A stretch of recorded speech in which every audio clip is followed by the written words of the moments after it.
Добро вечер, почитувани гледачи. Се враќаме во дебатниот дел на нашата целодневна програма на Отвореното студио, Студио 1 во 1 ТВ.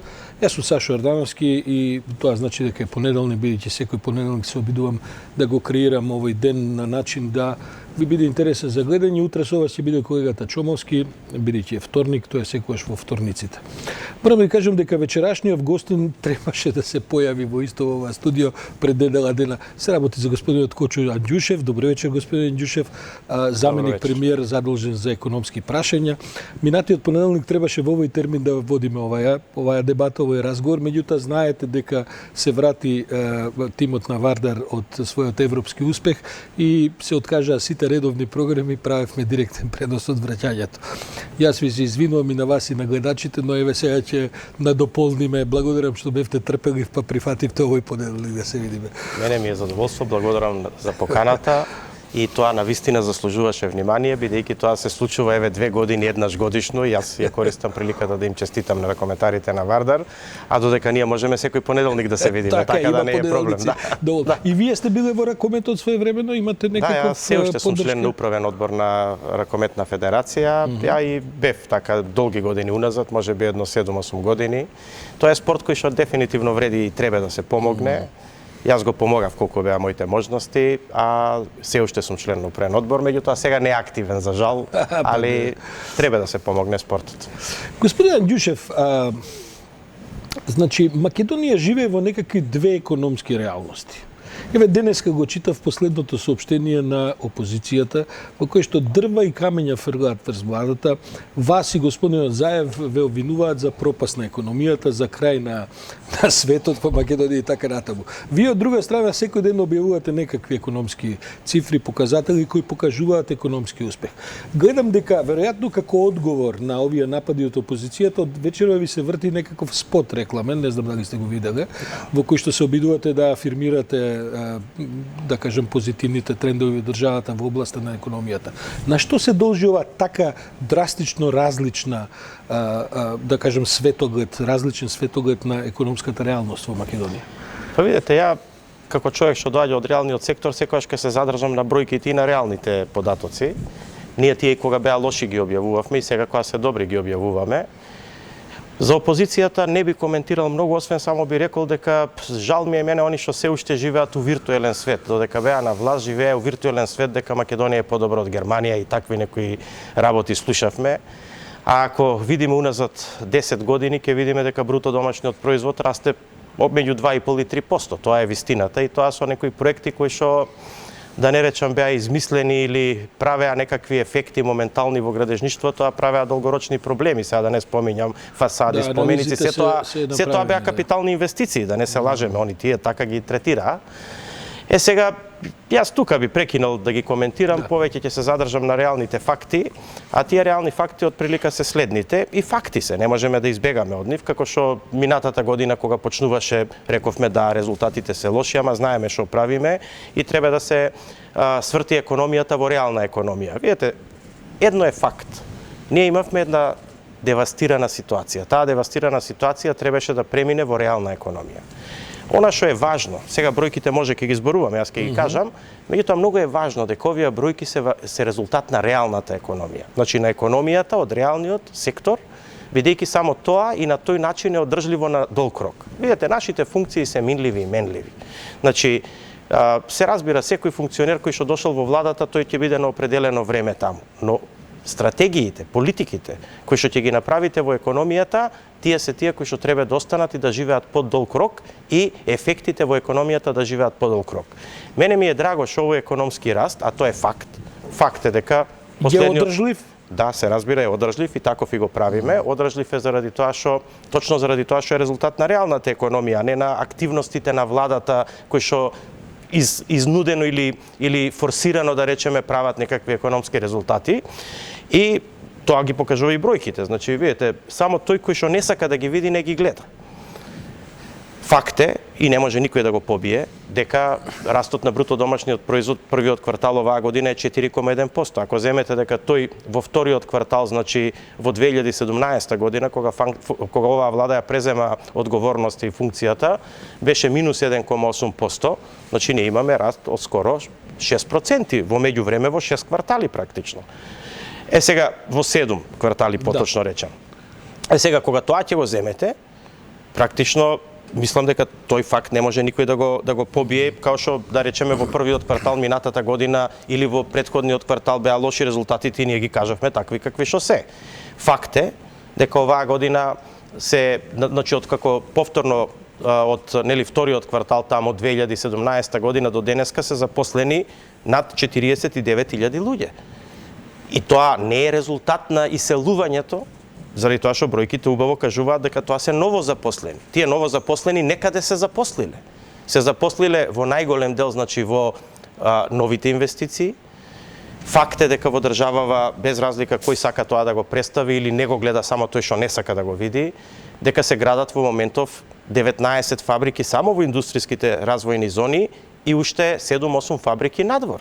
Значи ние не можеме да измислиме дека ТАП во МАК во Пробиштип ќе гради фабрика, тие сами го објавија тоа, како и Локотранс во Газибаба, како и еве секој што ќе отиде на аеродром во Скопје нека погледне десно само во зоната таму каде што е индустријска, ќе види дека во моментов се градат 4 фабрики. И тоа не е нешто што може да се скрие и не е нешто што може ние вештачки да го кажуваме. Факт е, и тоа не може никој да го побие, дека минатата година се завршија со 625 милиона евра скоро странски директни инвестиции, што е рекорд. Значи рекорд е... Добре, за тоа има калкулации, опозицијата се вели тоа се реинвестиции, па не знам... Тие калкулации се точни, знаете, Народна банка е многу прецизна.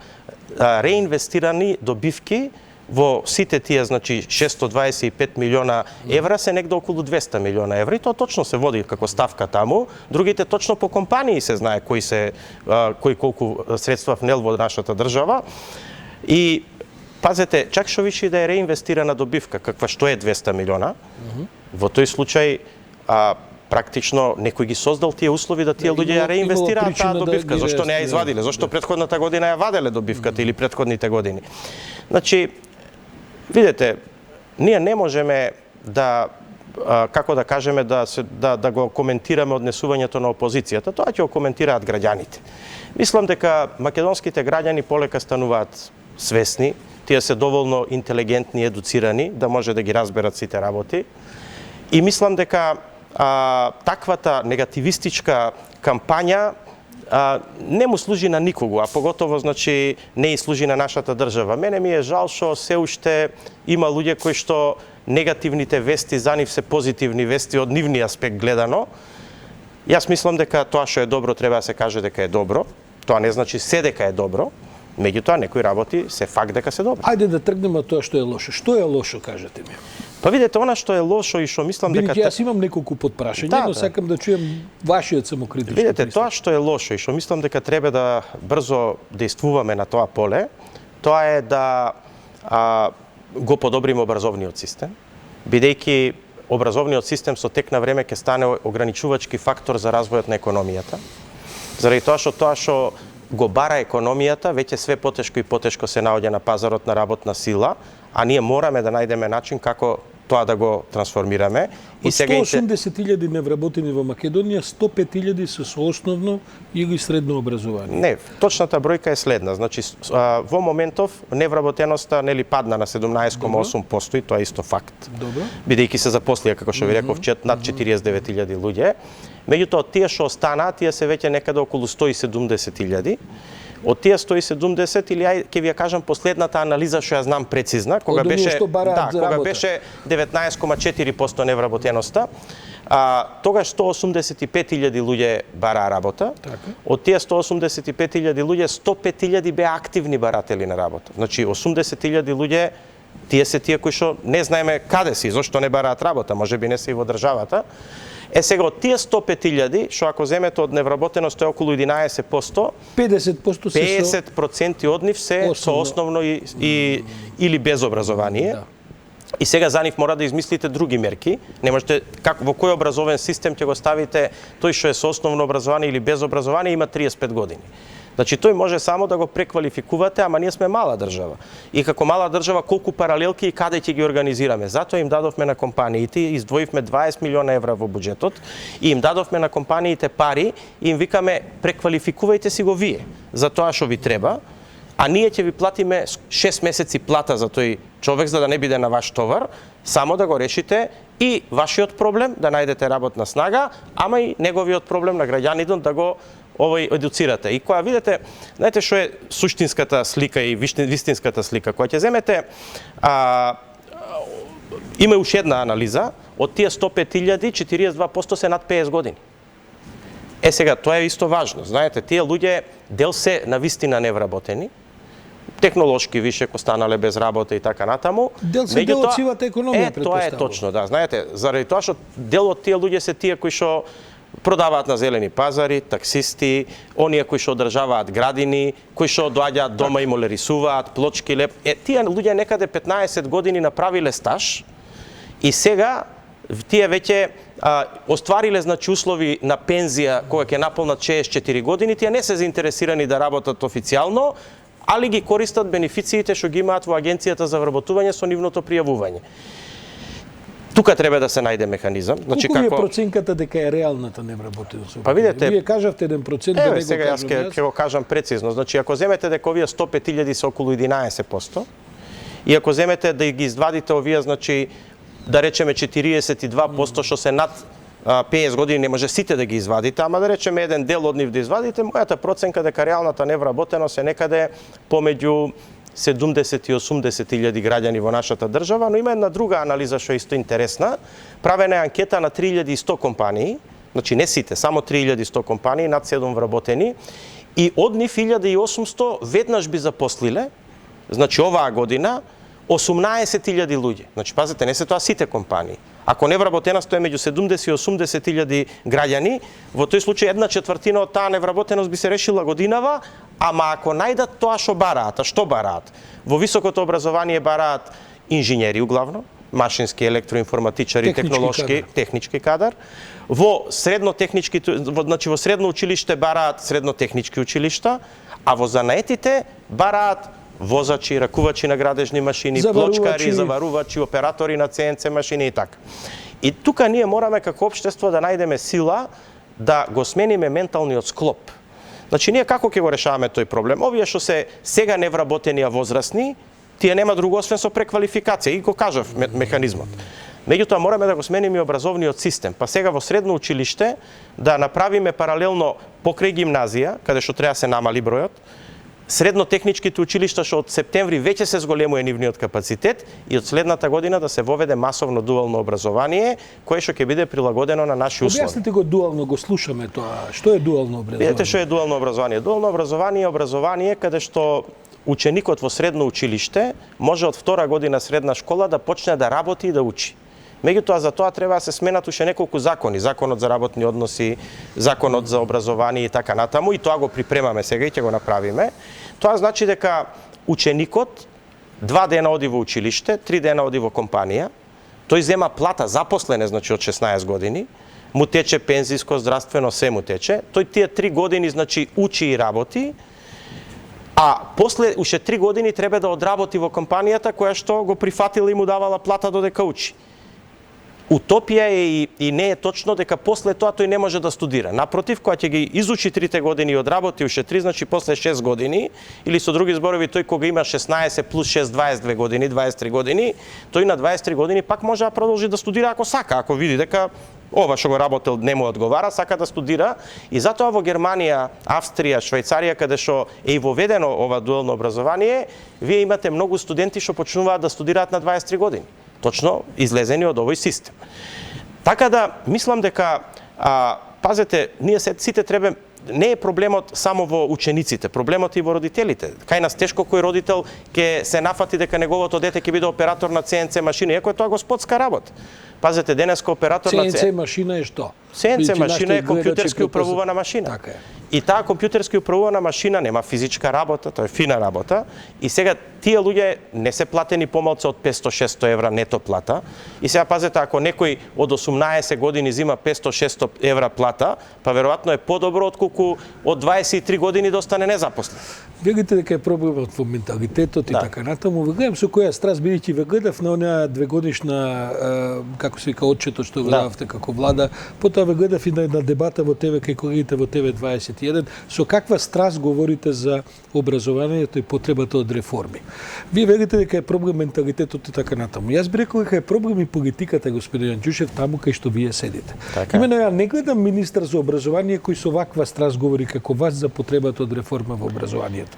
Оти не сум сигурен дали овие теми вака ги расправате во владата. Оти ова вие што го говорите би требало министерот за образование да го говори или и уште евентуално неколку ресори. Се случува ли тоа? Да, се случува. Значи, видите, страста е индивидуална работа. Начинот на кој што јас борувам е индивидуална работа.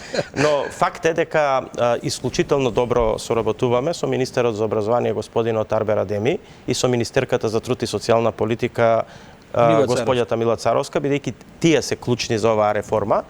И точно имаме направено акционен план, значи како треба и со кои чекори ова да се одвива. Имавме експериментални неколку паралелки, оваа година се отвараат уште неколку, но каде е она каде што ние мораме тоа да го прилагодиме за македонски услови? За македонски услови, видите, тоа во Германија функционира, големите фабрики си прават своји паралелки. Ето, во Македонија нема такви фабрики кои што ќе направат цела паралелка. Нема Siemens, нема така Bosch, нема Siemens, нема Bosch, нема Mercedes, нема Volkswagen и така натаму. Затоа ние треба да го прилагодиме на наши услови, на локално ниво, на градски услови. Па да речеме, во градот што треба? Во оваа компанија тројца, во другата двајца, во третата 5 души и така натаму. И тие два дена што одат во училиште, тие ќе ги учат елементарно образовните предмети, македонски, математика, јазик, историја, нешто и така, а додека другите денови, нивната едукација ќе се одвија во компанијата, каде што државата ќе стимулира професор кој што ќе биде инженер или вработен во таа компанија, технолог, не е битно што, и тој значи ќе им даде задачи од сабајле до работното време, тие ќе работат и Господин така Анџушев, тоа функционира. Вие излеговте со податокот, кај вас го слушнав, иако не е тешко да се провери, можеби не сме се сетили и новинарите, дека во Македонија има 153 средни училишта и 196 факултети. Така. Значи не се работи, мене ми изгледа дека не се работи само за реформа на дуално образование, туку за една комплетна реформа на образовниот систем. Ние не може да имаме 50 повеќе факултети од средни училишта. Значи нешто има во целата, како да кажем, системска поставеност. Се работи ли на такво нешто во влада? Апсолутно сте во право, јас го кажав тој Вие го податок. кажавте, Значи, ние имаме еден девастиран образовен систем. Значи, чисто само да кажеме од каде почна дискусија што ја водиме. Добро, вие сте професор универзитетски, имам јас искуства, знаеме зашто разговараме. Значи, она што вие мене ме прашавте што не чини, јас тоа го кажав, почнав да кажам што не чини, нели, и што треба да се промени брзо. Видете, апсолутно е неиздржливо да една држава што има 1,5 милиони жители, има 153 средни училишта, има 196 факултета. Од тоа, ако земете, најголем дел се факултети, 70% се од општествените науки. А такви кадри се бараат, ама не толку многу. Што значи дека ние треба да го смениме образовниот систем. А мај сега да видиме правната сигурност, што се случувало у нас. Тие факултети добиле акредитации. Тие акредитации им се на одреден број години. Имат бизнис планови своји, луѓето вложиле. Инвестирале во згради, инвестирале во професори, инвестирале во училници, ангажирале, направиле договори со професори, ги запослиле. Така. Вие сега, која е нивната правна сигурност ако вие нив едноставно ги укинете со некаков закон? Нормално тие ќе се жалат на тоа, бидејќи вие нив сте им уништиле концептот. Значи, образованието не е нешто што вие можете преку ноќ со закон да го регулирате. Вие морате да направите на пазарни услови тоа да се регулира. Вие морате да направите да децата не сакаат да одат таму, него сакаат да одат на овие факултети што се бараат, или на тие средни школи што се бараат, или на тие образованија што се бараат, генерално речено. Значи, ние треба да работиме во насока како тие да ги направиме атрактивни. Атрактивни нив ќе ги направи пазарот. Значи, знаете, денеска, ако сте вие ученик средношколец, и вие видите дека можете да заработувате 500-600 евра нето плата на ваши 17-18 години, па може би ќе пресметате дека ви е пофизибилно тоа да го правите, отколку да одите на некој факултет со кој што немате баш некоја голема иднина, или која ќе се запослите, пак ќе почнете од некоја плата од 25.000 денара. Да. Освен вас кои говорите на оваа тема, јас не гледам дека ниту постои кампања, ниту постои некаква организиран приод од владата на овие теми.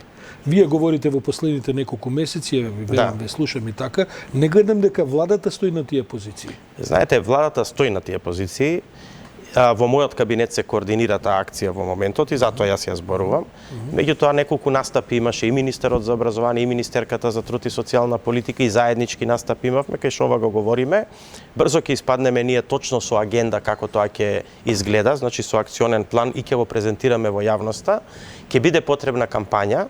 Добро е што и некои меѓународни финансиски институции тоа го препознаа, да речеме као Светска банка, и тие ќе помогнат во таа кампања. Токму тоа се говори, реформа на образованието. Па и Европската комисија има такви делови. Така е, да. Значи и кога ќе земете, значи во таа насока практично ќе мора да направиме една кампања, да информираме јавноста, да ги информираме младите луѓе, да ги информираме родителите, да едноставно обезбедиме, како да кажеме, една поширока општествена поддршка за целата таа акција, бидејќи владата може да промени закони, ама ако тоа не биде прифатено од општеството, ништо со тоа не правиме. И на друга тема говорите. Ние сме спротивставени на еден огромен проблем кој се вика депопулација. Вие де факто имате во држава, прво имате професии каде што луѓето завршуваат факултети за да заминат од Македонија. Тоа е исто така еден проблем. И второ имате де факто депопулација каде што во одредени професии нас ни треба увоз на работна сила. Тоа кај нас се секогаш политички деликатно, бидејќи ако германците го решаваат тоа со сирици, вие овдека не можете, или со македонци, вие овдека тоа не можете да го поставите. Како ќе го решавате тој проблем? Во низа професии. Сега во моментот во Македонија веројатно недостасуваат едно 30 анестезиолози. Само да се пополнат оперативните сали. Не знам колку медицински да не импровизирам, да не импровизирам медицински сестри. Од друга страна, цели здравствени системи на запад постојат на увозна работна сила. Вие во британскиот, во најверојатно добриот здравствен систем на светот, вие веројатно во тој дел на вработување медицински сестри и така натаму, тоа се 70% се не британци. Како мислиме ние тоа да го решаваме? Јас ќе ви кажам една информација која што не знам дали сме ја споделиле со јавноста. Ќе градиме клинички центар кој ќе кошта стотици милиони, а ќе останеме со празни оперативни сали. Видете, еве една информација која што не знам дали сме ја споделиле со јавноста. Ајде па и некоја вест да направиме вечер.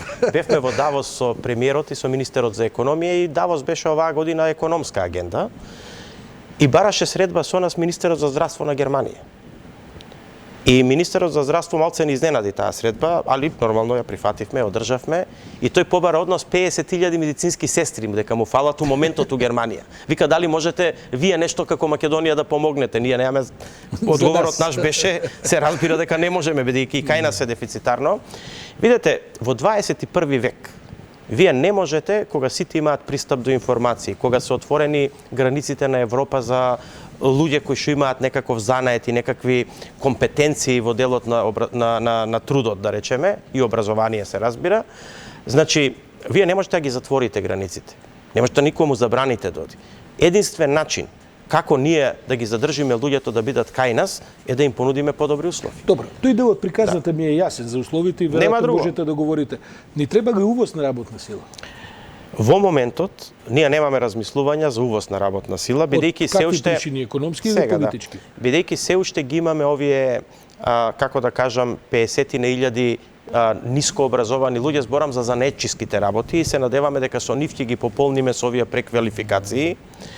Во делот на висока стручната спрема, значи и да сакаме и да отвориме ние да увеземе од некаде, не знам, анестезиолози, вие спомнавте, значи не сме конкурентни, што ќе им понудиме? Така, значи каква плата ние нив ќе им понудиме за да дојдат? Така да мислам дека решението е да генерираме повеќе кадар таков каков што ни треба, да ги засилиме капацитетите на техничките универзитети, на медицинскиот факултет, на информатичкиот факултет. Тоа е тоа кое што треба да биде иднината на нашата Доаѓате од држава. Машински факултет, расте ли таму бројот на запишани студенти? Во едно време стагнираше, па еден период растеше, значи еден период дојде Машинскиот факултет во една ситуација кај што немаше да запише 200 студенти.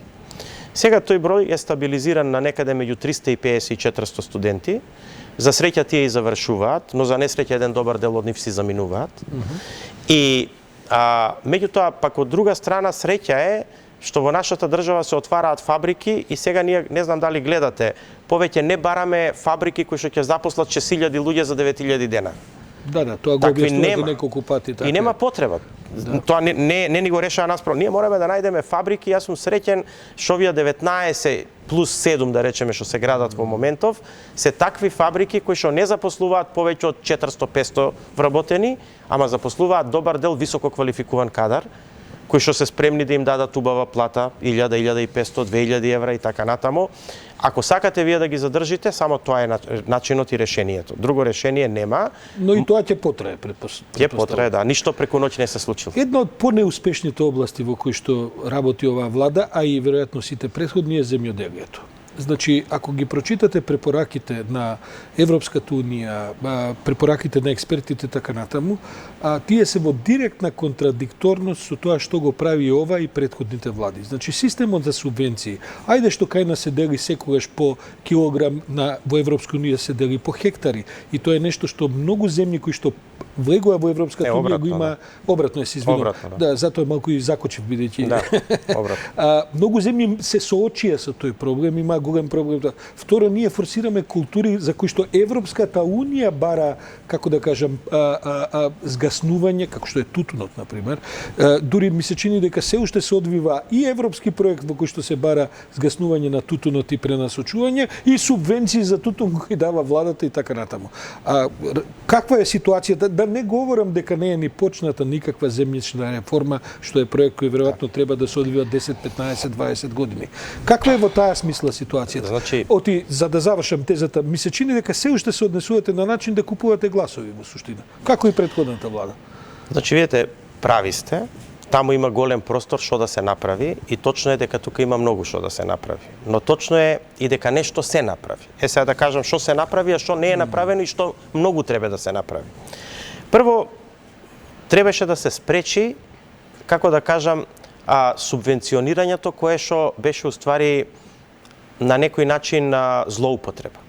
Видите, ја не знам дали, еве јас ќе споделам со граѓаните дека ние имаме давано по 1.200.000 евра за одгледување полжави у државава. Уназад со години. Полжав жив не е испаднат од државава и извезен. Кај се продаени тие полжави? Па некаков изvoz може би има, нешто Грција, Италија, може и така. Некакви багреми, некакви, не знам, ореви и така натаму. Видите, значи имаше доста злоупотреба. Она што барем сега у моментов не слушаме за злоупотреби. Не слушаме за дадени субвенции кои што бадемови дрва, а насадени кои што не се да речеме соодветни. Бар тоа го нема. Сега сигурен сте дека го нема? Да, сигурен сум дека го нема, бидејќи ги појачавме контролите, се појави сега зголемена некоја количина на садење на анасон, тоа сега треба да го преконтролираме. Ја дадов задача на инспекцијските служби тоа да го преконтролираат. Ви се чини чудно. Ми се чини чудно, да, али немам резултати уште, али ќе ги имам брзо. Меѓутоа верувајте дека се обидовме контролата максимално да ја зајакнеме и ја зајакнавме тука во тој дел. Да не речам дека е плаќано за наводнување на површини што никогаш не се наводнети и така натаму. Секако што треба. Да, значи и тука имало големи злоупотреби. Значи мислам дека злоупотребите ги да не речам искоренивме, ама да речам дека ги минимизиравме, бидејќи да искорените нешто, тоа е многу голем збор да го кажете. Но не ги правиме намерно, барем, не ги правиме со интенција, бар не во владата. Што се однесува, значи, до другите мерки, направивме неколку мерки во земјоделието што мислам дадоа резултата. Тоа е, дадовме ИПАРД програмата, е сега најискористена во регионот. Да речеме, Македонија скоро ништо немаше искористена во ИПАРД програмата, сега е најискористена и тоа во делот на правење оранжерии и во делот на правење на преработувачки центри, бидејќи која е најголемата болка на македонското земјоделие? Ако мене ме прашате, најголемата болка на македонското земјоделие е асортиманот и продавањето на свежи производи. Значи, знаете, кога продавате свежи производи, вие ги продавате во периодот кога им е сезона, а тогаш се тие и наевтини. И вие практично не постигнувате додадена вредност никаква. После тоа мора да се направи реформа во земјоделското земјиште. Да, тоа е многу некои битно. експерти би рекле дека е тоа најголемиот Најбитно, проблем. да. Сега ќе ви кажам и тука има проблем.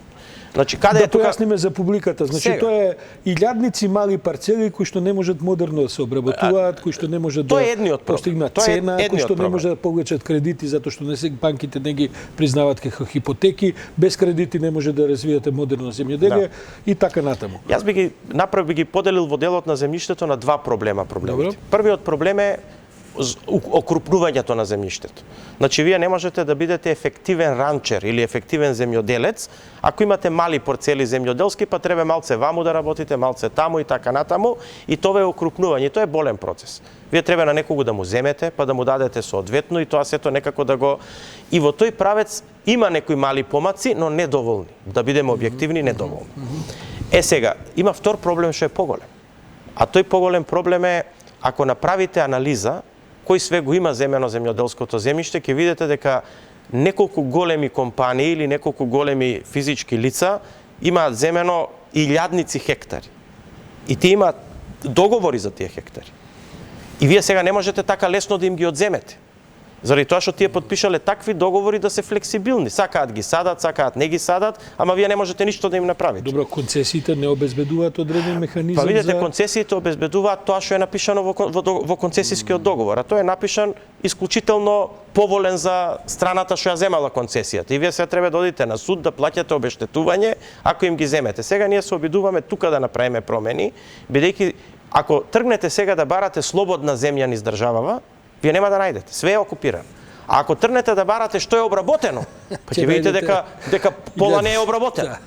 И сега пазете, во тие концесиски договори нема клаузула во која што вие него можете да му ја земете земјата ако не ја обработува. Него има некоја клаузула во која што вика дека земјата можеби треба да се одмори 1-2 години за да се рехабилитира и така натаму. Знам, господин Анđушев, но модерна држава тоа го регулира меѓу другото и со данок. Да. Па тоа направете реформа даночна, во која што ако нивата стои 5 години необработена, тој што Треба е да плати собственик, данок. треба плати данок. Тука се Ако му се согласувам. исплати да му стои необработена, Така да е. плаќа данок. Тука се согласувам и има простор за тоа. Значи, и затоа и ви реков, значи на два дела би ги поделил работите и мислам дека тука во делот на делењето на земјиштето има многу простор. Да речеме, јас се сретнав со фармери или сточари, би рекол поточно од регионот на Поврдарието, Градско и така натаму, кои што имаат стада, а немаат земјиште каде што може да генерираат храна за тие стада, овци, крави и така натаму. Значи, тоа е просторот каде што треба да се работи поинтензивно. И уште нешто, субвенциите треба да добијат развојна компонента. Тоа е тоа што го кажува Европската комисија. Значи, кога викаме да добијат развојна компонента, значи да се субвенционира, јас да ти дадам субвенција ако направиш систем за наводнување. Ако смениш сорта на производ или на семе кое што ќе даде поголем принос. Ако можеби стадото што го имаш, не е битно кој добиток, го замениш со стадо кое што е попродуктивно. И во тој случај да добиеш субвенција. И во таа насока се измените кои што ги планираме оваа година за следната година, а минатата година многу работи ги укинавме, као што некој ви спомнав, и мислам дека треба тука да се оди похрабро и побрзо. Видите, генерално земено. Добро. Генерално земено треба да се оди похрабро во се. Знаете, заради тоа што логично е да ја прашам зошто не се оди. Заради тоа што тоа можеби ќе биде непопуларно и можеби на која земјоделска реформа е популарна? Никоја. Не постои влада во светот што направила популарна земјоделска Знаете, реформа. треба и тука да внимавате дека не можете преку ноќ све да смените, заради тоа што тие луѓе се научени на тој живот, заради тоа што едноставно и морате да имате внимание и чувство и за нивната можност да тоа го направат. Така, тоа е едниот предизвик, вториот предизвик е што вие де факто ни вие ни претходната влада не правите заеднички проекти кои ќе траат со децении. Значи ова се теми на кои што опозицијата и власта треба постигнат некаков заеднички развоен договор. Бијќи земјишна реформа не се прави за мандат од 3 години. Така. Видете, мора да се направат некои точки кои што ќе бидат стратешки. Еве да речеме околу инфраструктурните проекти. И сега гледате, го пуштија патот, не го пуштија, не знам што, за Миладиновски Штип, тоа се вулгаризираше до крајни граници. тој пат требаше да биде пуштен мај 2017 година. Сега што е битно дали ќе се пушти еден месец порано или покасно, па дали ќе имало отварање, па ќе немало отварање и така натаму, не битно е. Добро, битно Видете, ако и вие најавувате па не го пуштате и така има тука разни грешки во чекори. Се е така, јас ништо не спорам, но јас сакам да ја кажам суштината, суштината е следната. Видете, ниеден инфраструктурен проект не може да го направи една влада. У еден мандат, може иста влада во повеќе мандати. Зошто? Заради тоа што ако сакате да направите инфраструктурен проект како што треба, процесот е следен. Прво треба да тргнете со идеен проект. Тоа е значи линија од како сакате да се движи, пат, железница и така натаму, водовод, не е битно што. После тоа треба да направите геолошки истражувања, па треба да направите основен проект. Ја објаснувате повеќе пати комплексноста на дозволете само за временската рамка да ја кажам. Добро. Оваа до основен проект да дојдете трае година и нешто. Па после тоа треба да направите тендерска постапка, па треба да изберете изведувач и тоа трае година дена. И сега кажете имплементацијава, значи ние мораме како држава да се научиме дека инфраструктурните проекти, аграрните реформи, индустриализацијата, индустриските политики треба да бидат стратегија на повеќе влади. Само така можеме да дадеме резултат. Толку ви е голема, прво, морам да забележам дека во овој момент веројатно 3/4, ако добро памтам, бивши министри за земјоделие се обвинети што во притвори, што со тешки обвинени и така натаму. Сегашните ваши министри за земјоделие, како ќе гледаме на тоа, бидејќи тоа веројатно говори за важноста на тој сектор и за огромните можности за злоупотреби, бидејќи големи пари се вртат во тоа. Предпоставам дека и тоа денеска се уапси државен секретар е високо звање во државната администрација, највисокото практично. Да. Успевате со тој проблем да се справите? Видете, јас искрено не ги пратам судските процеси кој е уапсен, кој е осуден и така натаму. Немам тоа е симптоматично. Немам време многу за тоа, меѓутоа она што сакам да го кажам е секој што се огрешил, да се разбира, треба да се одговара. Злоупотребите се можни секаде и на секое ниво, па чак и на локално ниво, да не кажам и на повисоко ниво. Меѓутоа, мислам дека не треба таа работа да се вулгаризира, заради тоа што да не се претвори, да речеме, во некаков лов на вештерки само сето това, али кај што има аргументи, треба да се действува. Господин Анџушев, значи дојдовме до точката во која што и сами одвелите дека е неопходно одредени проекти да се прават во соработка со сите политички структури, значи со опозицијата. Вие сте толку многу конфронтирани, не вие лично, а и вие лично, со сегашна опозиција, што е резултат на политички процеси кои сите ги знаеме и така натаму. До ниво е дојде на ситуацијата да на ниво на град Скопје не можат опозицијата и властта се договорат кои мерки да ги применат за чистење на воздухот. Пазите, кај што не треба да има никаква политика, никаква кариеристичка, некаква амбиција и така натаму. Кога ќе го надминеме ова ниво на, како да кажам, на едно оперативно договарање, бидејќи за некои дејности, како што се овие реформски закони што се донесу и така натаму, опозицијата покажува капацитет и желба да седне да се договори. Мора ли да има само европско знаменце секојаш или има начин да се договори реформа на земјоделието и да се надминат овие конфронтации? Видете, има и треба да има. Јас прво ќе ви кажам, лично не сум конфронтиран со никого, нити пак не знам дали сте слушнали од моја уста име нечие да изговорам за да биде лична конфронтацијата. Вие сте им секој ден во соопштенијата, што е право. Да, тоа кажува повеќе за нив отколку за мене, да. Така да не би сакал тоа да го дискутирам. Она што јас сакам да го кажам е, повикувам секој, без разлика дали е позиција или опозиција, кој што ќе даде конструктивен предлог да го прифатиме и да го разговараме. Господин Анџушев, ама тоа е, како да ви кажам, тоа е повикувам, како вечерва од масава повикувате. Значи, тоа не се прави со повик, тоа се прави со закажен датум и саат на кој што се дава дневен ред, не мора да има новинари, не мора да има медиуми, се седнува да се прави договор. Ајде да одговориме попрецизно. Ајде. Кога го правевме законот за финансиска поддршка, па имаше можда 10 јавни дебати, меѓу другото и во стопанските комори, каде што никој не спречуваше никој да дискутира. Во парламентот, кога тој закон се носеше, се донесе по сите логични процедури, од објавување на ЕНР, од дискусија, значи, на комисиите во парламент, каде што има и опозиција, се разбира. Јас чак што више и неколку предлози нивни прифатив. Имаше пратени код Цуклев еден предлог, од ВМРО го прифативме, имаше и други некои предлози. Законот за енергетика исто се носеше по истата постапка. Значи, јавни дебати. Еве, денеска го објавив тендерот за фотоволтаици. Јас денеска во Стопанска комора развивме дискусија. Реков и најавив дека на 21 август ќе се отвара тендерот во клуб на пратеници со медиуми. Сите да дојдат да видат. Јас ги поканувам, не знам дали се сеќавате кога биравме универзален снабдувач, председателот на МАНУ овој одговорниот на МАНУ во енергетика, не председателот, значи професорот Каневче беше председател на комисијата. Кога го носев законот за енергетика, знаете... Може едно упаѓање да ви направам. Значи, нема проект за енергетика во кој што јавноста вика, Кочо Анѓушев стои со некој интерес за тоа.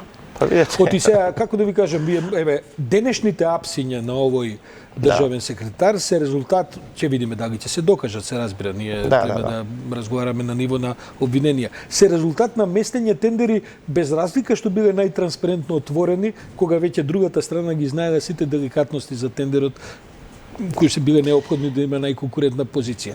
Сега ви кажам, значи има тука различни начини на кои што со се фотоволтаиците и така, Кочо Анѓушев стои за тоа, затоа што е наврзан со енергетика. Ете, јас не можам да носам вина за тоа што сум направил во животот или сум успеал нешто да направам. Значи, знаете, јас сум најтранспарентен. Тоа што перцепцијата на одредени луѓе ја направиле или уште се обидуваат да ја направат, дека тоа е нешто негативно, јас ќе ви кажам кратко само. Па јас сум тој кој што развил од 0,25 електрани. Јас сум тој кој што направил од 0 фабрика стечајна од 2003 година да денеска биде еден од најголемите извозници.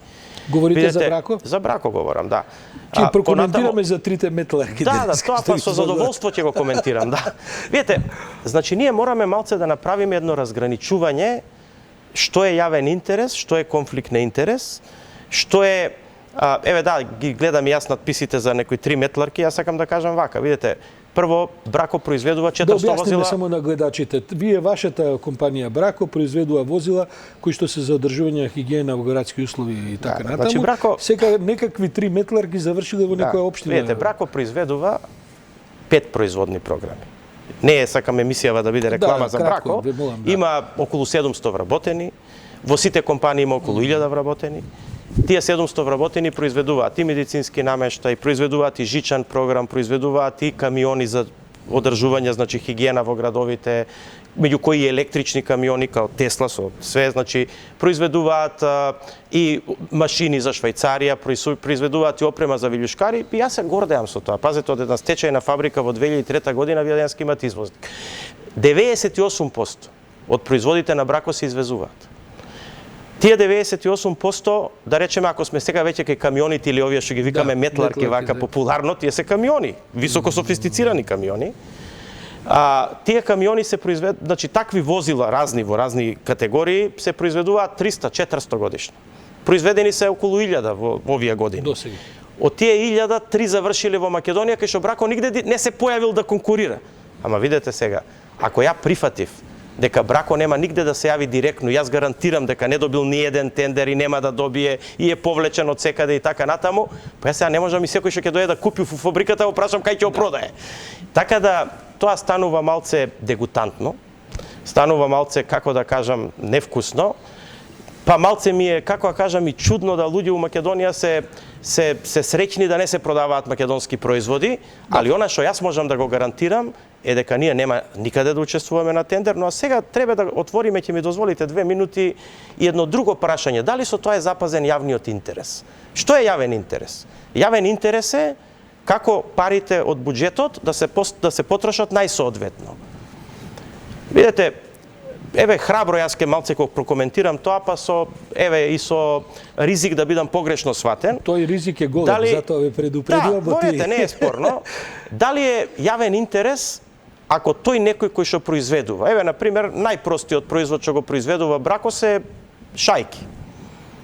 Па тоа дали значи дека не треба една шајка да се закова ако Брако е најголем производител у регионот? Но ние нема да учествуваме никаде директно. Ни мрежи, ни шајки.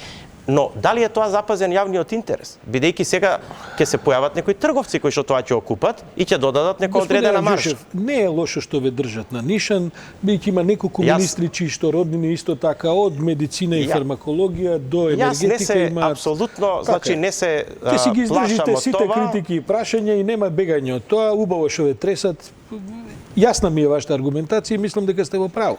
Ако некој купил 3 дали камиони вас ви личи дека јас имам проблем со тоа? Да, јас сакам да ми личи дека публиката ќе разбере што е проблемот. Значи никаков проблем со тоа немам, да. Сакам да завршиме со една крупна тема која што е во суштина главната тема на европскиот извештај за регионот. А тоа е темата за создавање на регионален економски пазар, да кажем. Ние живееме во една парадоксална ситуација да Македонија денеска извезува во разни држави и така натаму, а многу малку кај соседите. Предпоставувам дека иста состојбата и со Албанија, и со Србија, и со Босна, и така натаму, и така натаму. Сите некако сме свртени кон Европска Унија, што е можеби и нормално, бидејќи се таму веројатно и цените и пазарните услови и така натаму. Но многу малку се работи на регионализирање на овој балкански регион. Имаме ли некаква активност во таа насока, бидејќи на вистина добар дел од критиките во европскиот извештај се содржани кон тоа? Видете, регионот соработувал повеќе кога сме биле во една држава, да речеме Југославија, со републиките, тогашни, а сегашни држави, кои што тогаш соработували, тоа е неприродна ситуација.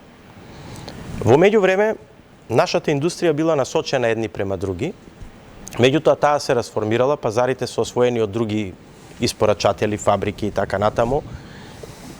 И сега во овој момент е тешко да вие сето тоа преку ноќ го рестартирате на некој начин и ние сите овие држави во регионот сме биле насочени како поеќе да соработуваме со развиениот свет и сега е тука парадоксот да сите ние, не е битно дали Србија, Црна Гора, Босна, ние, Македонија, соработуваме поише со Германија него меѓу себе. Во тоа има историски и политички причини, се водеа војни во регион, така што... Сега, значи, само да ви одговорам поконкретно.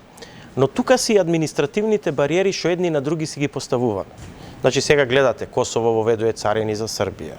Па не знам, кога нашите камиони ќе одат на граница, па се измислуваат некакви административни мерки како да го отежнат влезот нивни за да го заштитат, не знам, земјоделското производство во Косово. Или пак не знам, еве Хрватска сега скоро имаше една мерка за виното, па која што министерот за земјоделие со активностите што ги направи успеа да некако ја реши преку Брисел и таа да се укине да македонското вино не можеше да се извезува во Хрватска и така натаму. Мислам дека се уште на Балканот ние се однесуваме балкански. Се уште мислам дека има простор многу за отварање на таа соработка. Европа многу јасно ни кажува дека додека не почнете да соработувате повеќе меѓу себе, тешко ќе соработувате повеќе и со нас. Ние како држава, како Република Северна Македонија, мислам дека сме светол пример во моментов во регионов по тоа прашање. И мислам дека изградивме и добри политички односи, но и добри економски односи со сите соседи. Дали тие реципрочно нас ни одговараат на таа работа, јас би рекол би бил храбар. Јас и би ги укинал. Да речеме, ние бевме први, јас бев у Србија, да договорам со мојот српски хомолог, значи да договориме да ние ги признаеме нивните сертификати за фитосанитарна контрола и оние да ги признаат нашите сертификати. Со други зборови, кога шлеперот со земјоделски производи од Македонија ќе трне према Србија, сертификатот што ќе го издадат македонските институции го признаат српските и тој не стои таму, само помине. И ние сме спремни тоа да го направиме. Па еве и еднострано ќе го направиме за показна вежба. Да речеме, ние сме тие кои што во регионот иницииравме да на секоја граница нема по 2 запирања, него да има заеднички контролни центри. Значи, информатичките системи да бидат поврзани, кога ќе дојдете на граница да имате еден шалтер на кој што ќе даете пасош. Не добивате на расположение од другите некаде да, некаде не. Тоа е искрениот одговор. Некаде тоа е искрено. Видете, декларативно сите се за. Меѓутоа, де факто, кога ќе дојде до спроведување, некаде тоа се прави искрено, некаде се прави со, така да речеме, наоѓање некакви причини да тоа се одложи малце. И тоа е тоа што јас ви кажувам дека треба да го надминеме балканскиот менталитет. На таа тема да го заклучиме разговорот, значи очекуваме нова влада во Атина, која што, како што се движат проценките и предпоставките, бидејќи сегашната влада веројатно ќе ги изгуби своите позиции на ворените избори. Какви се контактите со грчката опозиција како влада и што можеме да очекуваме како евентуален потрес во оваа една сепак позитивна дирекција во која што дури економијата се развиваше во последниве 2 години? Видете, јас мислам дека сите прагматични политичари ќе сватат дека овој процес не е реверзибилен. Значи дека тој процес не може да се врати назад и не знам дали ги слушате изјавите, се разбира, ние немаме сега официјална комуникација, бидејќи ние официјално комуницираме со владата. Меѓутоа ги слушаме внимателно изјавите и на опозицијата, понашто јас го слушам во нели и во економскиот, но и во политичкиот дел, е тоа дека тие не викаат дека ќе го поништат договорот Преспански, а најмалце дека со економијата имаат проблем некаков, дека напротив, дека тие може ќе изнедат некои други начини, нешто да заштитат некои нивни интереси и така натаму, но никој не го спори договорот. Мислам дека полека и нашата опозиција ја омекнува реториката во тој дел. И мислам дека политиката сепак сите ја сваќаат прагматично и дека ако мене ме прашате лично како човек што не е политичар, како човек што доаѓа од реалниот сектор и како човек што нема намера у животот да се занимава понатаму со политика, во тој случај тоа можам да ви кажам дека сите кои што се моментално во опозиција и на едната и на другата страна, мислам дека се многу среќни што некој друг го реши проблемот за нив. Да, тоа го знаем. И дека така можам чак што више и да тврдам или да заземам став, па ќе покаже времето дали е така, дека ако еден ден се смени власта и на едната и на другата страна, дека тие така ќе сменат реториката во своето зборување и мислам дека тој процес веќе не е реверзибилен и дека тој процес едноставно ќе си продолжи по својот тек. Сте изложени на притисоци од, да речем, кинески економски иницијативи, заради тоа што сепак одредени трансферзаги, почнувајќи од пристаништата во Грција и така натаму, а ние сепак имаме стратегиски однос кон Европската унија. Како успевате да балансирате? Видете, факт е дека Кина има амбиција да пенетрира во регионот, тоа не е спорно, го гледаме сите. Имаме понуди како држава? Пенетрира, ќе ви одговорам прецизно. Значи тие пенетрираа во Грција преку пристаништата, преку доста оператори и така натаму. Тие пенетрираа и во другите држави, вклучително и кај нас, значи со проектите кои што беа нели за автопатите и така натаму, во Србија поинтензивно. Само да објасниме, тоа значи ако транспортирате со кинески контейнер во грчко пристаниште, контейнерот многу побрзо се зима за транспорт отколку ако маерски е транспортот. Сакам да кажам, бидејќи публиката наша можеби не ги разбира сите предизвици на тој тип на пенетрација. Не би бил толку храбар да го кажам тоа, бидејќи немам такви сознанија, со квалификувани луѓе кои тоа ми го кажуваат. Но да ви одговорам прецизно на прашањето што ми го поставивте, да, постојат предлози од Кина, но ние рековме дека нема да правиме проекти во кои што ќе унапред одредуваме кој ќе биде изведувач. Знаете, од тие проекти на крај многу скапо коштаат. Вие можеби ќе добиете ефтино финансирање, ама ако не можете да направите конкурентност во делот на изведувачот, после овдека и со нула камата да ви дадат, овде ако ви качат цените 40%, каматата сте ја платиле преку цените. И се разбира дека тоа не го прифаќаме и нема да го прифатиме и ние како влада сме заземале став дека тоа не го прифаќаме. Од друга страна, Кина е голема економска сила.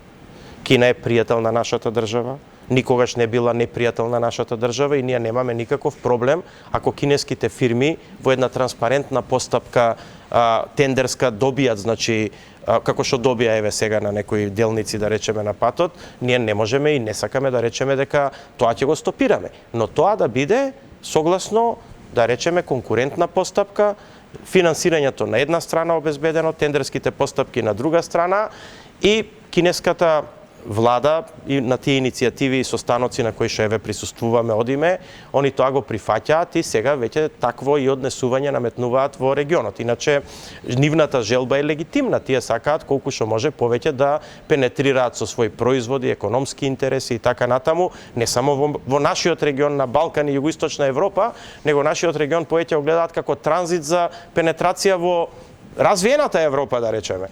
Така да, ние во тој дел сме мали да ја водиме таа политика генерална, но нашиот однесување ќе биде на начин на кој што ви кажав. Значи, ние нема да дадеме преференцијален статус на Кина, напротив, ќе ги прифатиме како пријатели и принципиелно, како и сите останати учесници. Господин Анџушев, ви благодарам за вечерашниот разговор. Јас, ако имавме друг соговорник, веќе разговараме 60 на минути. Драго ми е што исцрпивме, се надевам дека за гледачите беше занимливо, исцрпивме повеќе теми, па следниот пат и со некаква конфронтација и со опозицијата. Јас сум секогаш расположен за дискусија, ви благодарам за поканата, ми беше навистина задоволство. И уште една се извинувам за минатиот пат, но така се случи. Еве, јас сум среќен за тоа дека имаше успех тако спортски, па нека е уште еднаш таква причината и уште три пати да одложиме, да. Вам, почитувани гледачи, ви благодарам што бевте со нас еве вече си е 23 часот. Останете, бидејќи следуваат и други содржини на ННТВ. Јас сум Сашо Ордановски, ова беше понеделник. Се надевам дека утре ќе бидете со нас и со колегата Александар Чомовски. Пријатно и добра ноќ.